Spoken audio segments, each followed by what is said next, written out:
നിങ്ങളുടെ ഫേവറേറ്റ് സീരിയലുകൾ ടിവിയിൽ വരുന്നതിന് മുൻപേ സൺ നെക്സ്റ്റ് ആപ്പിൽ കാണാം. ഇനി എല്ലാവർക്കും മുൻപേ കാണൂ. ഇപ്പോൾ തന്നെ സൺ നെക്സ്റ്റ് ആപ്പ് ഡൗൺലോഡ് ചെയ്ത് സബ്സ്ക്രൈബ് ചെയ്യൂ. ഇനി എന്താ ആന്റിയുടെ പ്ലാൻ? അവളെ അനുസരിച്ച് അവള് തരുന്ന ആഹാരവും കഴിച്ച് അവിടെ മിണ്ടാതെ ജീവിക്കാൻ തന്നെയാണോ? മിണ്ടാതിരിക്കണമെങ്കിലേ സുശീലയുടെ നാവ് തളർന്നു പോണം. തൽക്കാലം ഇവിടുന്ന് പിടിച്ചു നിൽക്കാനേ ഞാനൊന്ന് ഒതുങ്ങി നിൽക്കുക. ഹർഷേ, വേറെ വഴിയില്ല. ആദ്യം ഞാനിവിടുന്ന് ഉറച്ചു നിൽക്കട്ടെ, പിന്നെന്തു വേണമെന്ന് എനിക്കറിയാം.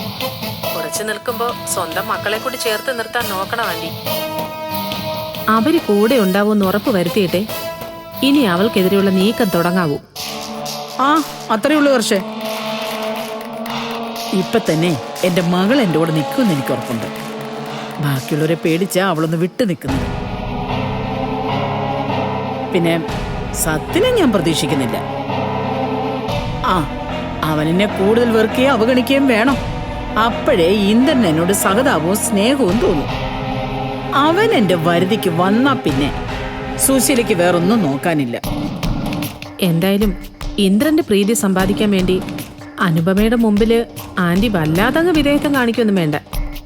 അവളല്ലേ ഇപ്പൊ ആന്റിയുടെ കാര്യത്തില് ഒരു തീരുമാനം എടുത്തിരിക്കുന്നത്.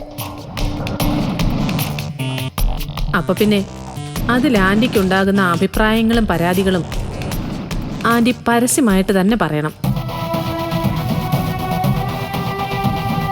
അല്ലാതെ അവള് പറയുന്നതെല്ലാം അനുസരിച്ച് അവള് തരുന്ന ഭക്ഷണവും കഴിച്ച് ഒതുങ്ങിക്കൂടരുത്.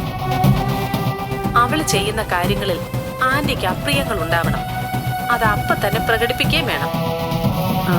ഞാൻ പറയുന്നത് ആന്റിക്ക് മനസ്സിലാവുന്നുണ്ടല്ലോ അല്ലേ? ഉണ്ട് ഹർഷേ, ഉണ്ടുണ്ട്. എനിക്കെല്ലാം മനസ്സിലാവുന്നുണ്ട്. ഞാനിനി എന്താ ചെയ്യാൻ പോകുന്നെന്ന് നീ കണ്ടോ? അവളെ നാശത്തിനുള്ള വഴിയാ എനിക്ക് മുമ്പിൽ തുറന്നിട്ട് തന്നത്. മതി ആന്റി, അങ്ങനെ ഒരു കോൺഫിഡൻസ് ആന്റിക്ക് ഉണ്ടായിരുന്നാ മതി. പിന്നെ എല്ലാം എളുപ്പം. ഇനി ആന്റി സമാധാനത്തോടെ കിടന്നുറങ്ങിക്കും. ശരി ഹർഷേ, ഞാനേ നിന്നെ നാളെ വിളിക്കാം. Okay aunty, good night. Good night.